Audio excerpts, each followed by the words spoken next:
Lucas capítulo 15, versículo de número 8 e 9. A palavra de Deus diz assim, ó. Ou qual é a mulher que, tendo 10 dracmas, se perder uma delas, não acende a lamparina, varre a casa e a procura com muito empenho até encontrá-la. E quando a encontra, reúne as amigas e vizinhas, dizendo: alegrem-se comigo, porque achei a dracma que eu tinha perdido. Feche seus olhos mais uma vez. Pai querido, eu te louvo, Senhor. Te agradeço porque o Senhor é um Deus bom, Pai, digno de todo louvor e de toda adoração. Eu creio, Pai, que o Senhor se faz presente nessa noite. Eu entrego diante de Ti, Pai, cada vida aqui nessa noite, Pai, cada família aqui representada, para que o Senhor possa encontrar terreno fértil, Senhor, para que a Sua palavra caia e germine, Pai. Declaro, Senhor, nesse lugar, só o Espírito Santo tem liberdade para caminhar no nosso meio, Pai. Que Jesus Cristo é o nosso Rei e que o Deus Todo-Poderoso é aquele que reina, que vive, que está nesse lugar operando milagres, e repreendemos desde já, em nome de Jesus, todo ladrão da palavra, Pai.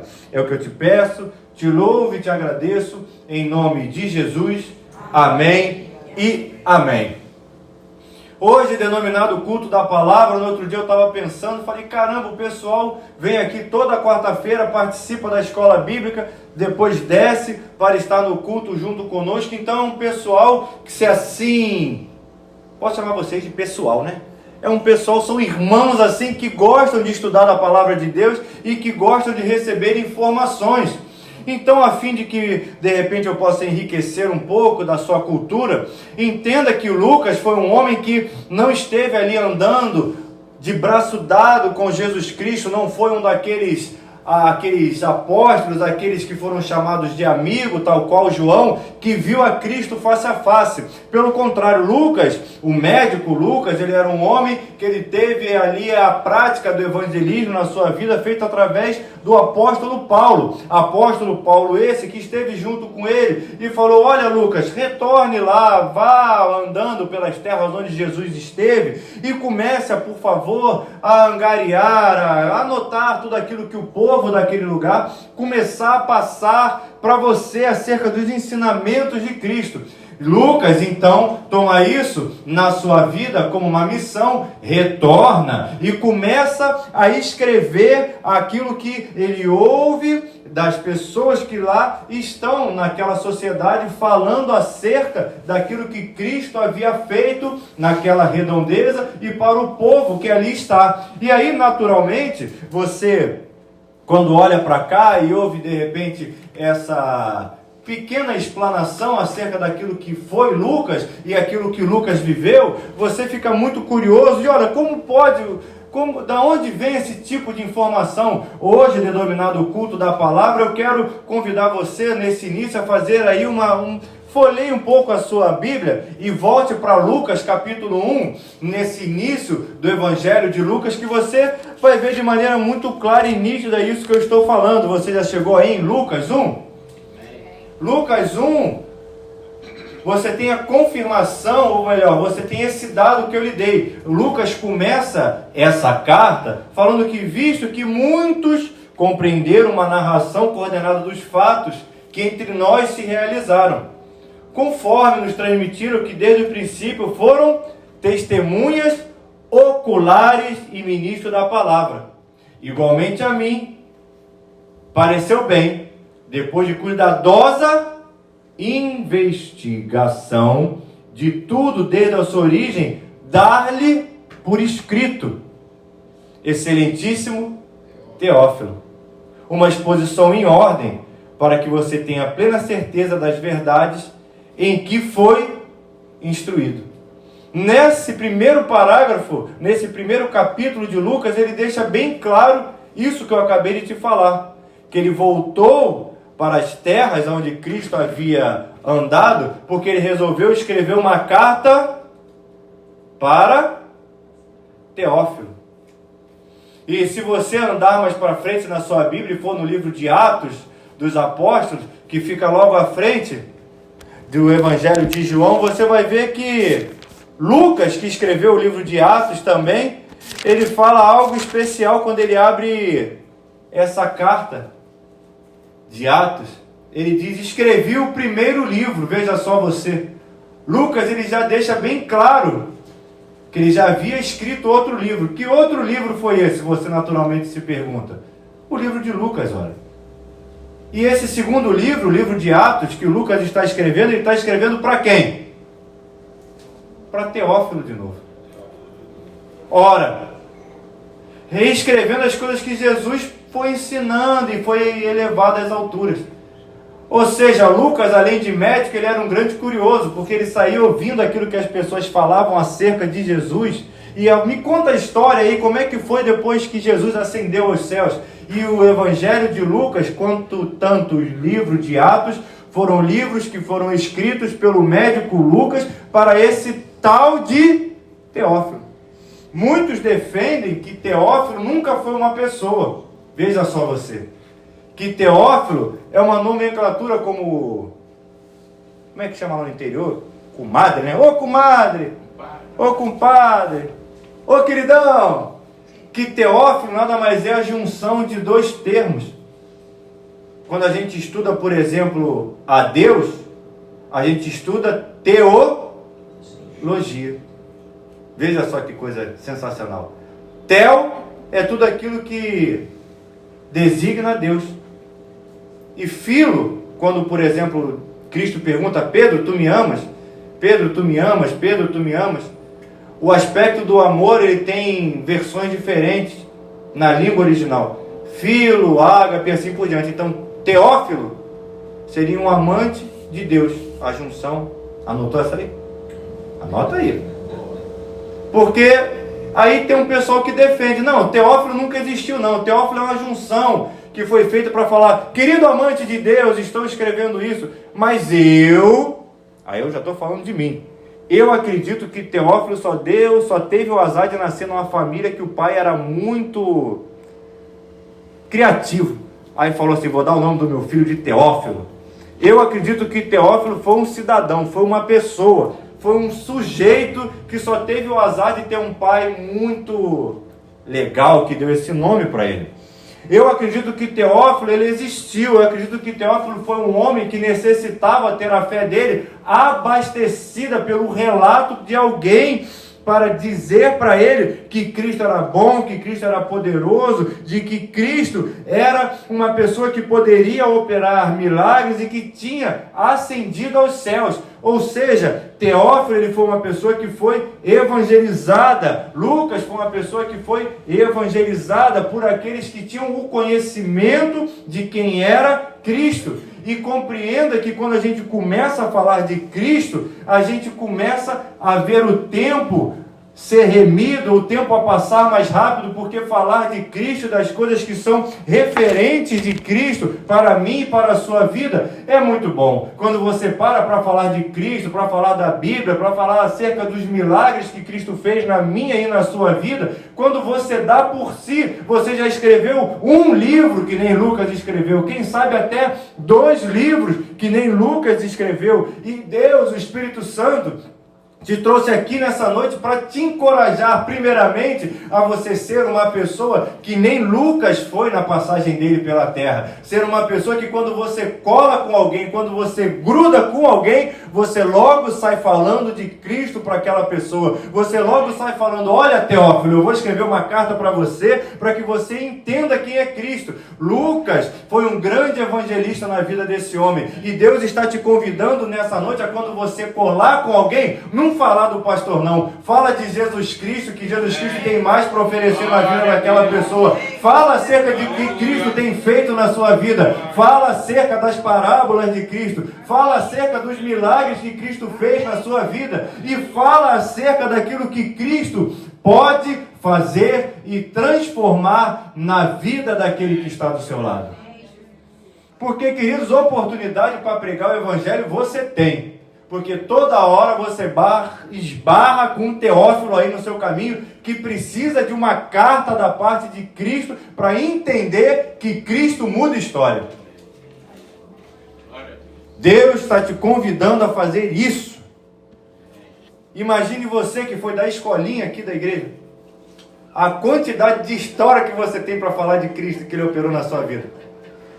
Imagina o Alexandre que conheceu o bispo Macalister, foi da escolinha, ele conta que ele tomava bronca do bispo Tito. O que essa parte da história é verdade mesmo. Essa é verdade. E imagina o que esse homem não tem quando cola com alguém para contar das maravilhas que Cristo fez na vida dele.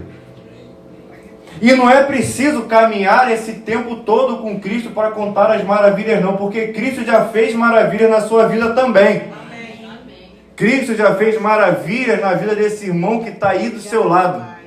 E se você puder nessa noite, olha para esse irmão aí que está do seu lado e conta uma rapidinha do que Cristo fez na sua vida. Aleluia! Conta aí o que foi que Cristo fez na sua vida rápido.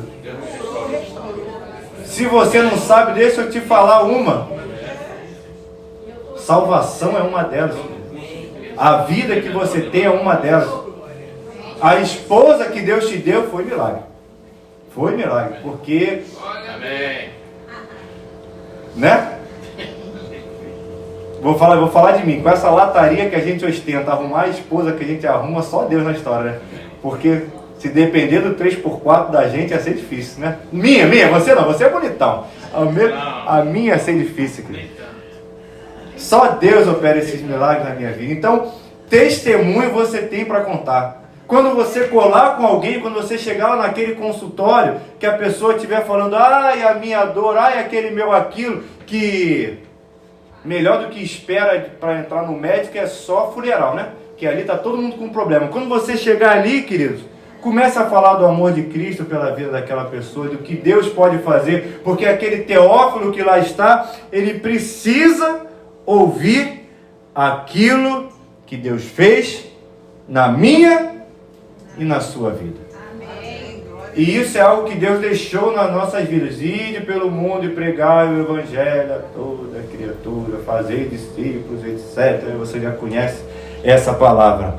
E Lucas, então, ele faz aquilo que Deus havia confiado na vida dele e fez essa carta, enviou para Teófilo, não só uma, mas 2 cartas, porque ele queria realmente falar, olha, isso aqui foi o que Jesus Cristo fez, e Atos dos Apóstolos foi aquilo que Deus fez através do Espírito Santo e através da ascensão de Cristo aos céus. E por conta disso, por conta dessa situação de pesquisa que Lucas fez, quando esteve adentrando na Terra Santa, se assim eu posso falar, ele começa a ouvir daquelas pessoas assim, olha só, o que foi que Cristo fez aqui quando ele passou por esse lugar. E imagine você, se você tem história para contar acerca daquilo que Cristo fez na sua vida, e você não viu Cristo visualmente, imagine aqueles que viram Jesus Cristo passando pela calçada, que viram Jesus Cristo naquele lugar, e que, quem sabe, alguns do que ali estavam, viram algum sermão que Jesus Cristo fez. Essas pessoas, quando paravam para conversar com Lucas,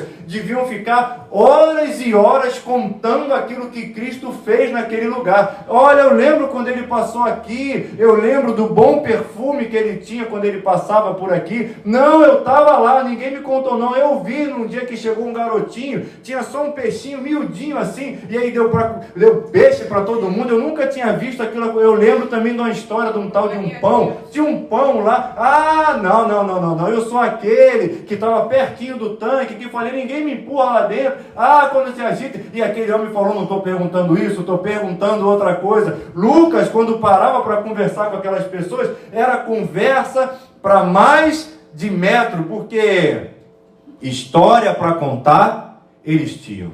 Não à toa, quando você para ler, o livro de Lucas é o livro que tem parábolas e mais parábolas e mais parábolas, porque histórias marcam a nossa vida.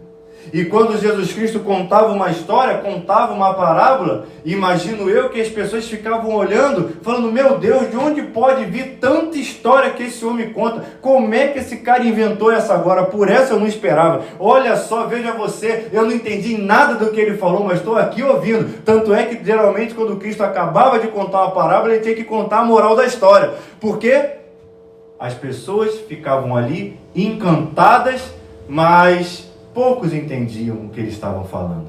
Porém, é notório que aquilo ficou gravado e cravado na tábua do coração daquelas pessoas. E então, quando nós chegamos nesse capítulo 15, Lucas começa a descrever 3 parábolas em sequência. Ele escreve a parábola da ovelha que se perde, ele escreve a parábola da dracma perdida e a parábola do filho perdido, que você conhece como sendo a parábola do filho pródigo. Ele conta essas 3 histórias, e essas 3 histórias colocadas em sequência, que o próprio Cristo contou, elas têm alguns fatos que são congruentes nas 3. São repetidos nos 3 de maneira diferente. Ora, nas 3 parábolas algo se perde. Nas 3 parábolas as pessoas elas ficam tristes por conta daquilo que se perde. Na primeira parábola, um homem tem 100 ovelhas e perde uma. Na segunda, a mulher tem 10 dracmas e perde uma. Na terceira, o homem tem 2 filhos e perde uma. Você vai vendo que na primeira são 100 e perde-se uma. 1% do que aquele homem tinha ele perde. Na segunda, a mulher ela perde 10%. E na última, o homem perde 50% daquilo que ele tinha. Fora o resto, que é o filho indo embora. O que o Espírito Santo fala comigo e contigo, através dessas parábolas e do esclarecimento que fica aqui, dentro, que pode ser colocado agora para cima, na superfície, é que, queridos, a vida do crente, de vez em quando, ele perde também. Perde-se ovelhas, perde-se uma dracma, perde-se um filho, perde-se de repente 1% daquilo que a gente tem, perde-se de repente 10 ou 50% daquilo que a gente tem. A vida do crente, alguém de repente quando colocou para você uma bandeja, disse que a vida do crente era vitória. E deixa eu te falar uma coisa, a vida do crente, ela realmente é só vitória, mas é necessário uma explicação em cima disso. Porque quando falam para você que é só vitória, você não imagina uma vida onde você, por exemplo, pode perder uma ovelha. De maneira lúdica estou falando isso. Você não imagina, por exemplo, que você possa perder alguma coisa na sua vida e aquilo se tornar um déficit para você. Porque, afinal de contas, quando apresentaram o Evangelho para você, falaram que era só vitória.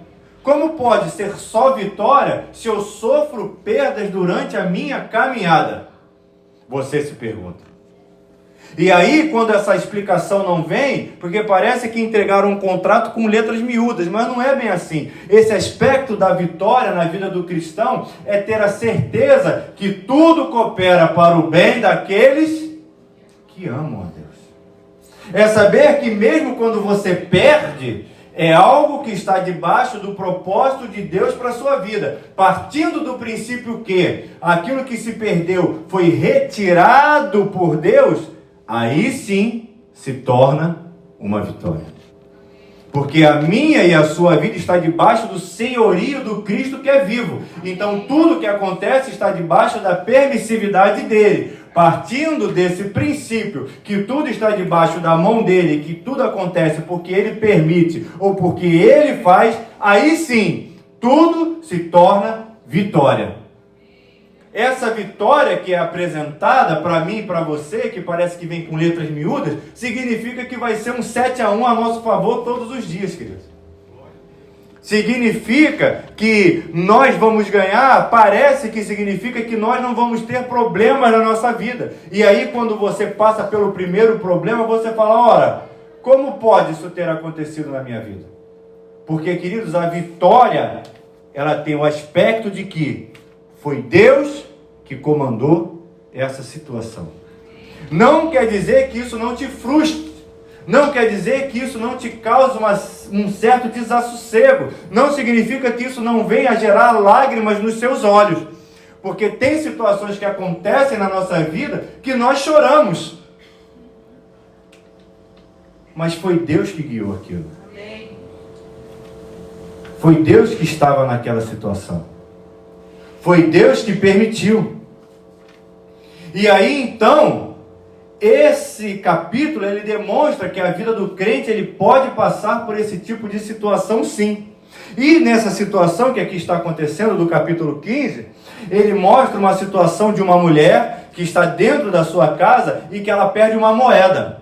Essa mulher, ela estava fazendo ali, eu não sei porque a palavra não diz, mas eu deduzo que ela estava ali nos seus afazeres domésticos, e ela perde de 10 dracmas, ela perde uma. Alguns dizem que era um enfeite, que era um colar, mas nós não vamos nos atentar a disso. O importante é nós sabermos que ela estava vivendo a vida dela, ela estava fazendo o que ela tinha que fazer, e um dos tesouros que ela tinha dentre os 10 se perdeu. E nem por conta disso ela se fez de rogada. Pelo contrário, ela acende a luz e começa a ir atrás daquilo que ela perdeu. Você leu junto comigo que ela perde uma coisa que era de valor. E quando ela perde essa coisa de valor, ela acende a lamparina, ela varre a casa e procura com empenho. Ela acende a lamparina, ela varre a casa e ela procura com muito empenho. Repita isso comigo. Ela acende a lamparina, ela varre a casa e ela procura com muito empenho. Aquela mulher, quando ela perde aquela situação, ela começa a tomar uma série de atitudes. Ela começa a colocar em prática aquilo que ela havia de fazer para reencontrar aquela dracma. E aí, se ela acende a lâmpada, é porque estava escuro. Ou seja, quando acontece uma situação que ela não estava esperando, ela começa a colocar no seu devido lugar aquilo que de repente já precisava ser feito há muito tempo. Porque se a casa era escura, ela já estava precisando de uma lâmpada há muito tempo. Ela já estava precisando de uma fonte de iluminação há muito tempo. E aquela mulher, quando ela acende a lamparina para procurar a dracma, ela descobre algo. E aí ela toma outra atitude. Ela acende a lamparina, ela varre a casa. Quando ela acende a lamparina, ela deve ter olhado e falado: meu Deus, como a minha casa está suja. Porque a gente não vai o que está limpo, né? A gente vai o que está sujo. Ela olhou para aquela situação e falou: meu Deus, do jeito que isso aqui está, eu não vou achar nada. Porque está uma bagunça isso aqui. Está escuro. Está sujo. Eu tenho, antes de eu achar essa dracma, eu preciso arrumar esse treco aqui, bicho. Porque eu não perdi só a dracma não, eu perdi um monte de coisa aqui. Eu perdi o asseio pela minha casa. Eu perdi, está escuro aqui. Ou seja, lembra que eu falei para você que na vida do crente, ele perde muita coisa, mas que tudo está debaixo do propósito que Deus tem para aquela situação? A dracma, na vida daquela mulher, aos olhos dela, era um grande problema ela ter perdido. Mas a dracma que aquela mulher perdeu, à vista de Deus, era o menor dos problemas que ela tinha. Porque do que adiantava de repente aquela mulher ter 10 dracmas, ter mais dracmas do que muita gente tinha, se a casa era uma bagunça? De que adianta de repente nós termos muitas coisas de um lado, se aquilo que é essencial e primordial na nossa vida, que é o asseio da nossa casa, porque casa é lugar de conforto, de refrigério, casa é lugar de encontrar paz, e de repente essa mulher, ela estava morando numa casa que era muito escura, e morando numa casa que precisava de uma limpeza. E da maneira que Deus fez para que aquela mulher pudesse acordar da situação dela e ela começasse a ver o seguinte: a minha casa precisa de uma vassoura, a minha casa precisa ser limpa, A minha casa, ela precisa de uma lâmpada porque ela está escura. A minha casa precisa que eu pegue de repente esse meu chinelo que está aqui com a havaiana arrebentada e eu jogue fora para que eu possa comprar uma havaiana nova. A minha casa, ela precisa que esse abajur que está quebrado seja remendado e colocado no lugar certo. A minha casa, ela precisa que eu coloque várias lamparinas pela minha casa porque minha casa está escura. A minha casa, ela precisa de muito mais coisa do que eu achar essa dracma. Mas para que Deus pudesse causar um despertamento na vida daquela mulher acerca do que ela precisava verdadeiramente, Ele precisou fazer com que ela perdesse algo que ela não precisava de verdade, mas que ela achava que precisava a todo custo. Eu não sei se você conhece a história da empurra-vaca. Vocês já ouviram a história do empurra-vaca? Existia um homem há muitos e muitos anos atrás, que ele tinha uma vaca. Uma vaca. A Mimosa, ela tinha nome, Mimosa. E ele gostava daquela vaca, mas ele gostava muito. Ele gostava da Mimosa. Só que vaca tem um tempo de vida, né? A vaca, ela é perecível. E aí, ele foi olhando para a vaca e falou, pô, minha vaca está ficando velha. Minha vaca vai morrer. Minha vaca, além de velha, vai morrer. Caramba, o que eu vou fazer com essa vaca, meu Deus do céu? Eu gosto tanto dessa vaca. E aí tinha um penhasco. Aí ele estava conversando com um amigo dele. Aí ele falou assim, ô compadre, fala. Ontem eu fui dar um passeio com a Mimosa. A Mimosa tá tão velha, que quando eu cheguei lá naquele penhasco que a gente gosta de ficar parado, Mimosa parou, sentou lá e não quis voltar para casa. A Mimosa tá lá na beira do penhasco desde ontem, não volta para casa aquela vaca velha. Tá lá parada. Aí o cara falou, por que você não empurra a vaca? Aí ele falou, porque empurrar a vaca até a minha casa, quem vai morrer sou eu de cansaço. Porque do penhasco até a minha casa é muita coisa. Como é que eu vou empurrar aquela vaca até a minha casa? Aí o cara, não, cara, você não entendeu. Empurra a vaca pro outro lado. Aí, quê?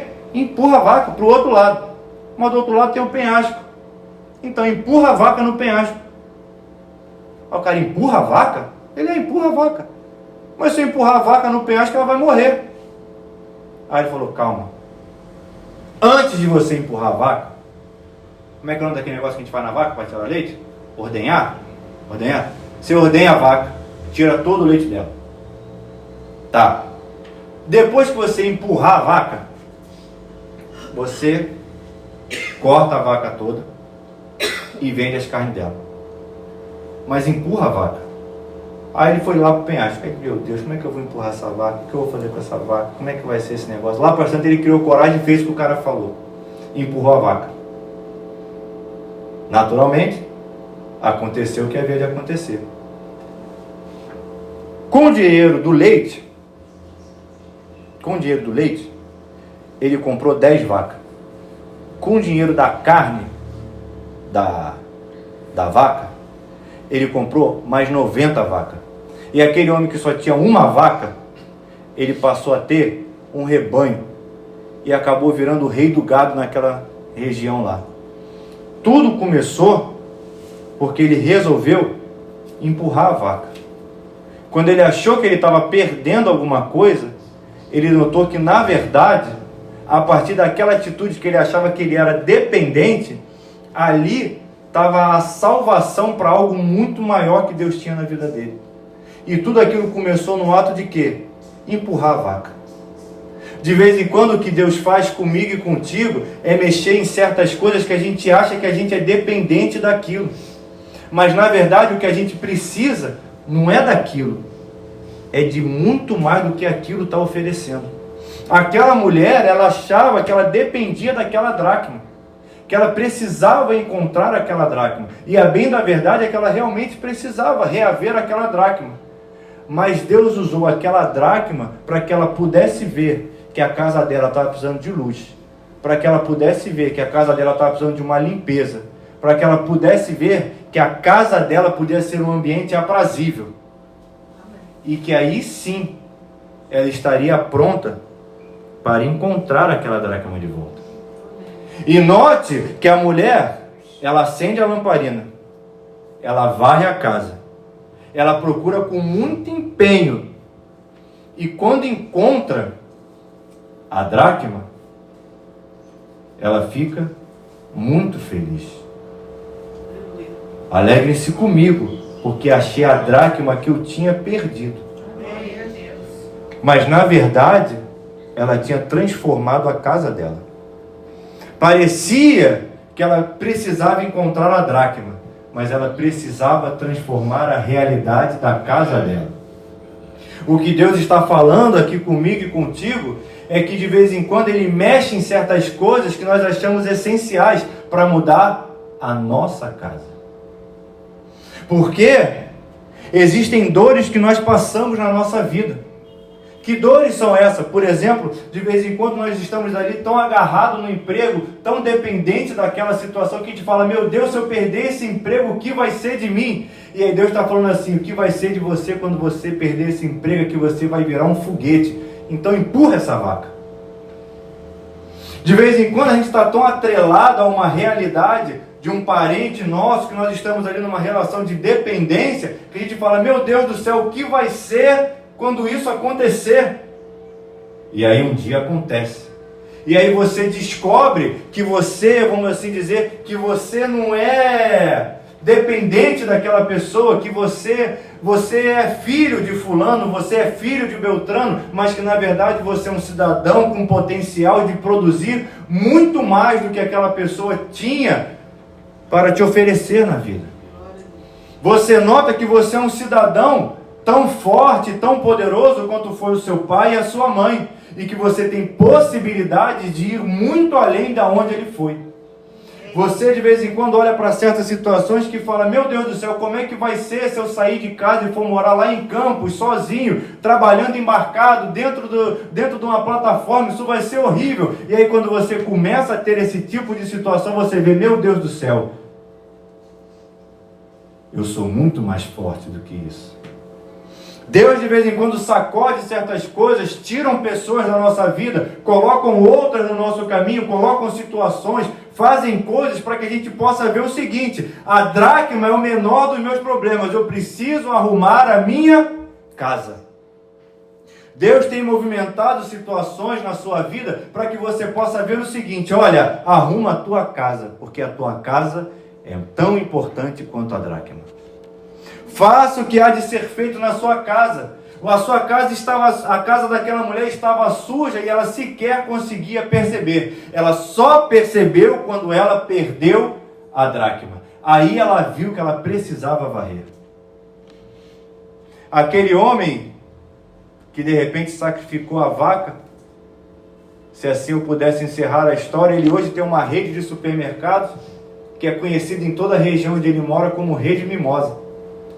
Hoje em dia a vaca que era a paixão dele, que era o amor dele, é a paixão de todo um bairro, de toda uma cidade, porque todo mundo hoje em dia conhece a Rede Mimosa, que vende mais barato do que muitas outras que lá estão. A partir de um sacrifício que foi feito de maneira dolorosa, as coisas foram muito mais longe do que aquele homem podia imaginar. Através de sacrifícios dolorosos que nós fazemos na nossa vida, verdadeiros tesouros são descobertos e possibilidades de arrumação são colocadas em prática. Deixa eu dar um exemplo aqui para você e aqui eu encerro. De repente o seu filho ou a sua filha, quando você o viu saindo de casa, se casando, você falou, meu Deus do céu, o que vai ser desse cidadão? O que vai ser dessa moça? E aí, passado esses 10 anos ao qual ele já está casado, você olha e fala, meu Deus do céu, ela é muito maior do que eu fui. Ela faz muito mais do que eu fiz. E tudo isso começou com um processo doloroso de você de repente ter que abrir mão e deixar aquela pessoa ir e seguir o caminho dela. E aí o Espírito Santo de Deus te pergunta nessa noite, qual é a vaca que você tem que empurrar, querido? Para que as coisas, se assim eu posso dizer, destravem na sua vida. Quando eu pergunto que vaca que você tem que empurrar, não é para sair insultando ninguém não. Eu estou falando assim, qual é a situação na sua vida que existe, que você precisa sacrificar para que as coisas na sua vida consigam ser destravadas. Porque se aquele homem ficasse preso àquela situação, aquela mimosa famosa, ela ia acabar padecendo e aquele homem perderia tudo. Mas ele tomou a atitude que ele havia de tomar. E ele descobriu que podia fazer muito mais. Aleluia. Qual é a situação na sua vida nessa noite que você sabe que você tem que empurrar para que a sua vida tenha que progredir, querido? Deus está te convidando nessa noite a fazer o que há de ser feito, porque Ele há de liberar sobre a sua vida com legalidade aquilo que está travado a partir da sua atitude na presença dEle. O que é que você tem que abrir mão? Qual é a vaca que você tem que empurrar, querido? Eu quero te convidar a ficar de pé nessa noite para que nós possamos orar, para que Deus possa te fortalecer a fazer aquilo que há de ser feito. Amém? Amém. Pai querido, Deus amado, nós te louvamos, Senhor, te agradecemos, Pai, porque Deus foi necessário, Senhor, que aquela mulher perdesse a dracma, Pai, para reparar que a casa dela estava escura, Senhor, para reparar, Pai, que a casa dela precisava de uma faxina, Senhor. Pai querido, Deus amado, em nome de Jesus Cristo, Pai, existem pessoas aqui nessa noite que perderam uma dracma na Tua presença também, Pai, e que o Senhor está falando com ela nessa noite. Olha, a dracma eu usei como instrumento para que você visse que a sua casa precisava de arrumação. Então, Deus querido, Pai amado, agora que os olhos, Pai, do meu irmão e da minha irmã foi descortinado, Pai, que ela possa, Deus, fazer aquilo que o Senhor tem requerido dela, Pai, que é acender a lamparina, Senhor, e varrer a casa, Pai. Deus, que ela possa colocar a casa em ordem, Pai. Eles já viram, Senhor, que a casa estava escura quando perderam a dracma. Quando acenderam a luz, eles viram que a casa precisava de uma faxina para encontrar a dracma.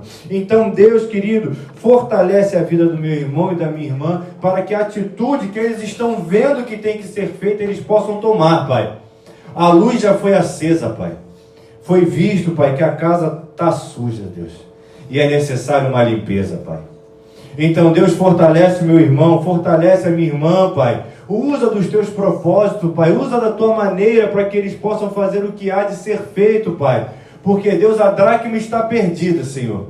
E é necessário uma arrumação na casa. Nós notamos isso, Senhor. Então, Pai, nos fortalece para que nós possamos ter ânimo de arrumar essa casa e de colocar em prática, Senhor, aquilo que os nossos olhos estão vendo, Pai. Em nome de Jesus Cristo, fortalece esse irmão que está aqui nessa noite para que ele possa fazer isso, Pai. Fortalece a minha irmã que está aqui nessa noite para que ele possa fazer isso, Pai. E Senhor Todo-Poderoso, Senhor, agora que nós vamos retornar para casa, Pai, cobre-nos, Pai, com teu sangue. Cobre-nos, Deus, com a tua presença. Cobre-nos, Pai, com a tua unção, Senhor. E faz, Pai, com que nós possamos, Senhor, em nome de Jesus, cumprir o teu querer e o teu efetuar para louvor da tua glória, Senhor. Fazemos isso em nome de Jesus, Pai, e que o amor de Deus, que a graça do Pai e as doces consolações do Espírito Santo esteja sobre a sua vida hoje e para sempre. O povo mais feliz da terra, diga amém. Dê um abraço no seu irmão e abençoe a vida dele rica e abundantemente, em nome de Jesus.